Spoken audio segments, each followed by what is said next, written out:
ರಾಜಕಾರಣಿಗಳಿಗೆ, ಪಾರ್ಲಿಮೆಂಟ್ ಸದಸ್ಯರುಗಳಿಗೆ, ಶಾಸಕರುಗಳಿಗೆ, ಮಂತ್ರಿಗಳಿಗೆ, ಮುಖ್ಯಮಂತ್ರಿಯವರಿಗೆ, ವಿರೋಧ ಪಕ್ಷದವರಿಗೆ ಕನ್ನಡದ ಬಗ್ಗೆ ಗೌರವವಿಲ್ಲ. ಅವರಿಗೆ ಕರ್ನಾಟಕದ ಪರಿಸ್ಥಿತಿಯ ಬಗ್ಗೆ ಅರಿವಿಲ್ಲ. ಗಡಿನಾಡಿನಲ್ಲಿ ಏನಾಗ್ತಾ ಇದೆ,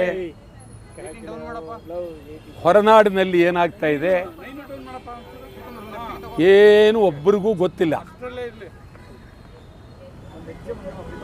ಕಾಸರಗೋಡಿನಲ್ಲಿ ಕನ್ನಡ ಶಾಲೆಗಳನ್ನು ತುಳಿತಾ ಇದ್ದಾರೆ. ಕನ್ನಡಿಗರಿಗೆ ಅಲ್ಲಿ ಉದ್ಯೋಗ ಇಲ್ಲ. ಕಾಸರಗೋಡನ್ನು ಮಲಯಾಳಿ ಮಾಡಬೇಕು ಅಂತ ಹೊರಟಿದ್ದಾರೆ. ತಮಿಳುನಾಡಿನಲ್ಲಿ ಕಾಳವಾಡಿಯನ್ನು ಸಂಪೂರ್ಣ ತಮಿಳು ಮಾಡೋಕ್ಕೆ ಹೊರಟಿದ್ದಾರೆ. ಹೊಸೂರನ್ನು ತಮಿಳು ಮಾಡೋಕ್ಕೆ ಹೊರಟಿದ್ದಾರೆ. ಬೆಳಗಾವಿ, ಸೊಲ್ಲಾಪುರ ಕನ್ನಡ ಮಾಯವಾಗ್ತಾ ಇದೆ. ಅಕ್ಕಲಕೋಟೆಯಲ್ಲಿ ಕನ್ನಡ ಮಾಯವಾಗ್ತಾ ಇದೆ. ಮಡಕಸಿರದಲ್ಲಿ ಕನ್ನಡ ಮಾಯ ಆಗ್ತಾ ಇದೆ. ಯಾರಿಗೂ ಗೊತ್ತಿಲ್ಲ. ಕರ್ನಾಟಕದಲ್ಲಿ ವಿರೋಧ ಪಕ್ಷ, ಆಡಳಿತ ಪಕ್ಷದವರು ಬೇಜವಾಬ್ದಾರಿ ಮಾತುಗಳನ್ನಾಡಿ ಚಳುವಳಿ ನಡೆಸಿ ತಮ್ಮ ತಮ್ಮ ಸ್ಥಾನಕ್ಕೆ ಅಗೌರವ ಮಾಡಿಕೊಳ್ತಾ ಇದ್ದಾರೆ. ಭಾಳ ನೋವಾಗುತ್ತೆ. ಬೆಳಗಾವಿ ಇವತ್ತು ಅಲ್ಲಿ ಚಳುವಳಿ ಮಾಡ್ತಾ ಇದ್ದಾರೆ. ಅಲ್ಲೂ ಈಡುಗಾಯ ಹೊಡೆದು ಚಳುವಳಿ. ಬೆಳಗಾವಿ ಕರ್ನಾಟಕದ ಅವಿಭಾಜ್ಯ ಅಂಗ. ಬೆಳಗಾವಿಯಲ್ಲಿ MES ಮಹಾರಾಷ್ಟ್ರ ಏಕೀಕರಣ ಸಮಿತಿ ಇದು ಕರ್ನಾಟಕದಲ್ಲಿ ಯಾಕೆ ಬೇಕು? ಮಹಾರಾಷ್ಟ್ರದಲ್ಲಿ ಮಾಡ್ಕೊಳ್ಳಿ, ನಿಮ್ಮ ರಾಜ್ಯದಲ್ಲಿ ಎಲ್ಲಿ ಬೇಕಾದರೂ ನೀವು ಮಾಡ್ಕೊಳ್ಬೋದು. ಆದರೆ ಇಲ್ಲಿ ಬೆಳಗಾವಿಯಲ್ಲಿ ಮಹಾರಾಷ್ಟ್ರ ಏಕೀಕರಣ ಸಮಿತಿ ಇದನ್ನು ರದ್ದು ಮಾಡಿ ಅಂತೇಳಿ ಭಾಳ ಹೋರಾಟ ಮಾಡಿದ್ದೇವೆ. ಮೊದಲಿಂದಲೂ ಸರ್ಕಾರ ರದ್ದು ಮಾಡ್ತೀವಿ, ಇದುವರೆಗೂ ರದ್ದು ಮಾಡಲಿಲ್ಲ. ಯಾವುದೇ ಸರ್ಕಾರಗಳು ರದ್ದು ಮಾಡಲಿಲ್ಲ. ನಮ್ಮ ಗೃಹ ಮಂತ್ರಿ ಅವ್ರಿಗೆ ಹೇಳ್ತೀನಿ, ನಿಮಗಾದರೂ ತಾಕತ್ತಿದ್ದರೆ, ಶಕ್ತಿ ಇದ್ದರೆ, ಈ ಸರ್ಕಾರಕ್ಕೆ ಗೌರವ ಇದ್ದರೆ ಕೂಡಲೇ ಮಹಾರಾಷ್ಟ್ರ ಏಕೀಕರಣ ಸಮಿತಿಯನ್ನು ರದ್ದು ಮಾಡಿ. ಕರ್ನಾಟಕದಲ್ಲಿ ಗೊಂದಲ, ಅವ್ರದ್ದು ತೊಂದರೆ ಕೊಡ್ತಾ ಇದ್ದಾರೆ. ಲೆಕ್ಕಾಚಾರವಾಗಿ MESನವ್ರನ್ನ ಗಡಿಪಾರು ಮಾಡಬೇಕು, ಅವರ ಆಫೀಸ್ ಖಾಲಿ ಮಾಡಬೇಕು. ಸುಮಾರು 100 ದಿನದಿಂದ ಬೆಳಗಾವಿ ಮಹಾನಗರ ಪಾಲಿಕೆಯಲ್ಲಿ ಬೆಳಗಾವಿ ನಗರ ಕರ್ನಾಟಕದ ಅವಿಭಾಜ್ಯ ಅಂಗ ಅಂತ ಹೇಳಿ ನಿರ್ಣಯ ಮಾಡಿ ಅಂಥೇಳಿ, ಇದು ಬೆಳಗಾವಿ ಕರ್ನಾಟಕದ ಕನ್ನಡಿಗರ ಗಂಡು ಮೆಟ್ಟಿದ ಭೂಮಿ.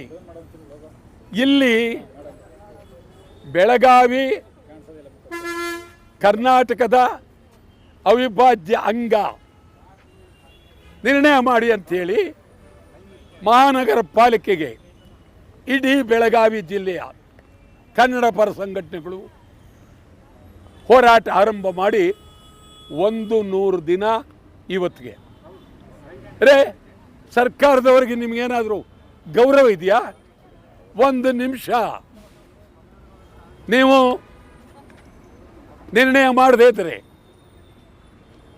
ಮಹಾನಗರ ಪಾಲಿಕೆಯನ್ನು ಸೂಪರ್ ಸೀಡ್ ಮಾಡ್ತೀವಂತ, ವಜಾ ಮಾಡ್ತೀವಂತ ಹೇಳಬೇಕಾಗಿತ್ತು. 100 ದಿನ ಆದ್ರೂ DC ಏನು ಮಾಡಿಲ್ಲ, ಪೊಲೀಸ್ ಏನು ಮಾಡಿಲ್ಲ, ರಾಜ್ಯ ಸರ್ಕಾರ ಏನು ಮಾಡಲಿಲ್ಲ. 100 ದಿನ ಮಹಾರಾಷ್ಟ್ರದಲ್ಲ, ಕರ್ನಾಟಕದಲ್ಲಿ ಬೆಳಗಾವಿಯಲ್ಲಿ ಮಹಾನಗರ ಪಾಲಿಕೆ ನಿರ್ಣಯ ಮಾಡಿ ಅಂತೇಳಿ 100 ದಿನ. ಏನಿದು? ಇದಕ್ಕಿಂತ ನಾಚಿಕೆಗೇಡು ಎಲ್ಲಾರಿದೆಯೇ? ಎಲ್ಲಾರಿದೆಯಾ? ಸಿದ್ದರಾಮಯ್ಯನವ್ರ ಕಾಲದಲ್ಲೂ ಮಾಡಲಿಲ್ಲ. ಡಿ ಕೆ ಶಿವಕುಮಾರ್ ನೀವು ಮಾಡ್ತೀವಿ ಅಂದ್ರೆ ಮಾಡಲ್ಲ, ನನಗೆ ಗೊತ್ತು. ಯಾಕೆಂದ್ರೆ ನಿಮ್ಮ ನೆಂಟು ಶಿವಸೇನೆಯವ್ರು ನೋಡೋಕ್ಕೆ ನೀವು ಮಹಾರಾಷ್ಟ್ರಕ್ಕೆ ಹೋಗಿದ್ರಿ, ಅವ್ರ ಮನೆಗೆ ಹೋಗಿದ್ರಿ, ಹಾರ ಹಾಕ್ಸ್ಕೊಂಡ್ರಿ, ನಿಮಗೂ ಅವ್ರಿಗೂ ನಂಟನ್ನು ಬೆಳೆಸ್ಕೊತಾ ಇದ್ದೀರಿ. ಇದು ಕನ್ನಡ ಚಳುವಳಿಯ ಇಡೀ ರಾಜ್ಯದ ಕನ್ನಡ ಪರ ಸಂಘಟನೆಗಳು ತೀವ್ರವಾಗಿ ಹೋರಾಟಕ್ಕೆ ಇಳಿತಾ ಇದ್ದೀವಿ. ಮುಂದಿನ ತಿಂಗಳು 15ನೇ ತಾರೀಕಿನೊಳಗಾಗಿ ಕನ್ನಡ ಪರ ಒಕ್ಕೂಟ ಬೆಳಗಾವಿ ಮುತ್ತಿಗೆ, ಕನ್ನಡ ಒಕ್ಕೂಟ ಬೆಳಗಾವಿ ಮುತ್ತಿಗೆ, ಬೆಳಗಾವಿ ನುಗ್ತೇವೆ. ಸುಮಾರು 1,000 ವಾಹನಗಳು ಇಡೀ ರಾಜ್ಯಾದ್ಯಂತ ಬೆಳಗಾವಿಗೆ ನುಗ್ತೇವೆ. MES ಹೋಗಲೇಬೇಕು, ನಿರ್ಣಯ ಮಾಡಲೇಬೇಕು. ಅದಕ್ಕಾಗಿ ಇವತ್ತು ನಾವು ಈ ಮೈಸೂರು ಬೆಳಗಾವಿಗೂ 700 ಕಿಲೋಮೀಟ್ರು, ಇದು ಈ ಕಡೆ ಗಡಿ, ಅದು ಆ ಕಡೆ ಗಡಿ.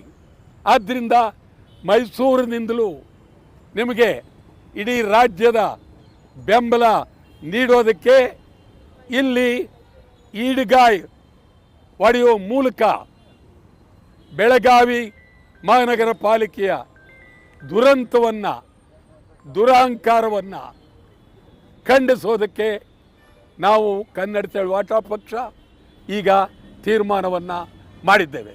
ಸರ್, ಈಗ ಬಿಡದಿಯಲ್ಲಿ ಕುಮಾರಸ್ವಾಮಿ ವರ್ಸಸ್ CM ಗಲಾಟೆ ನಡೀತಾ ಇದೆ, ಏನು ಹೇಳ್ತೀರಾ ಸರ್?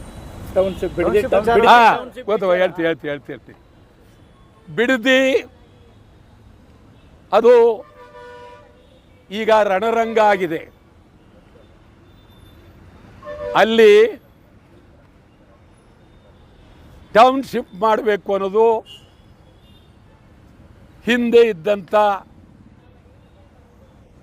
ಮುಖ್ಯಮಂತ್ರಿ ಕುಮಾರಸ್ವಾಮಿ ಅವರು ಒಂದು ನಿರ್ಧಾರ. ಆಮೇಲೆ ನಾನಾ ಕಾರಣದಿಂದ ಅದು ಕೈ ಬಿಡ್ತು. ಅದಾದ ಮೇಲೆ ಸಿದ್ದರಾಮಯ್ಯ ಅದಕ್ಕೇನು ತಲೆ ಕೆಡಿಸ್ಕೊಂಡಿರಲಿಲ್ಲ. ಈಗ ಡಿ ಕೆ ಶಿವಕುಮಾರ್ ಅವರು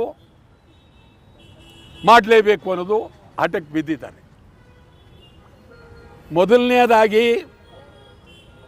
ಉಪನಗರ ಬೇಡ. ಉಪನಗರ ಮಾಡೋದ್ರಿಂದ ತಮಿಳರು, ತೆಲುಗರು, ಮಲಯಾಳಿಗಳು, ಗುಜರಾತಿಗಳು, ಶ್ರೀಮಂತರು, ರಿಯಲ್ ಎಸ್ಟೇಟ್ ನಗರ ಆಗುತ್ತೆ. ಅದು ಉಪನಗರ ಆಗಲ್ಲ, ರಿಯಲ್ ಎಸ್ಟೇಟ್ ನಗರ. ಈ ರಿಯಲ್ ಎಸ್ಟೇಟ್ ನಗರಕ್ಕೆ ಇವರೆಲ್ಲ ಅಧಿಪತಿ ಆಗೋದಕ್ಕೆ ಪ್ರಯತ್ನ ಮಾಡ್ತಾ ಇದ್ದಾರೆ. ಇದು ಒಳ್ಳೆಯದಲ್ಲ. ಆಮೇಲೆ ರೈತರು ಕಣ್ಣೀರಿಡ್ತಾ ಇದ್ದಾರೆ. ಸುಮಾರು ದಿನದಿಂದ ನಾವು ಬೆಂಬಲ ಕೊಟ್ಟಿದ್ದೀವಿ. ಆದರೆ ಈಗ ರೈತರನ್ನು ಇಬ್ಬಾಗ ಮಾಡುವ ಚಿಂತನೆ ಡಿ ಕೆ ಶಿವಕುಮಾರ್ ಅವರು ಮಾಡ್ತಾ ಇದ್ದಾರೆ. ಈಗಾಗಲೇ ಅಲ್ಲಿ ಕೆಲವೊಂದು ಕರೆದು ಎಕರೆಗೆ 2 ಕೋಟಿ 3 ಕೋಟಿ ಕೊಡ್ತೀವಿ ಅಂತೇಳಿ ಆಸೆ ಹುಟ್ಟಿಸಿ ಸುಮಾರು ಒಂದು 20-30 ಕೋಟಿವರೆಗೂ ಈಗಾಗಲೇ ಕೊಟ್ಟಿದ್ದಾರೆ. ಜನ ದುಡ್ಡಿನ ಆಸೆಗೆ ಬಿಡ್ತಾ ಇದ್ದಾರೆ. ಇದು ಒಂದು. ಮತ್ತು ಮುಖ್ಯಮಂತ್ರಿ ಆದವರು ವಿಧಾನಸೌಧಕ್ಕೆ ನಿಮ್ಮ ಸವಾಲನ್ನು ಒಪ್ಪಿದ್ದೇನೆ ಅಂತೇಳಿ ಸವಾಲಿಗೆ ನಿಲ್ಲಬಾರ್ದು. ಮುಖ್ಯಮಂತ್ರಿ ಆದವರು ಅವರಿಗೆ ಸಂವಿಧಾನಬದ್ಧವಾಗಿ ಅಗಾಧವಾದಂಥ ಶಕ್ತಿ ಇದೆ, ಕಾರ್ಯಾಲಯ ಇದೆ, ವಿಧಾನಸೌಧದಲ್ಲಿದೆ, ಬೇರೆ ಬೇರೆ ಕಡೆ ಸರ್ಕಾರಿ ಕಾರ್ಯಾಲಯಗಳಲ್ಲಿ ಅವರಿಗೆ ಅವಕಾಶ ಇದೆ.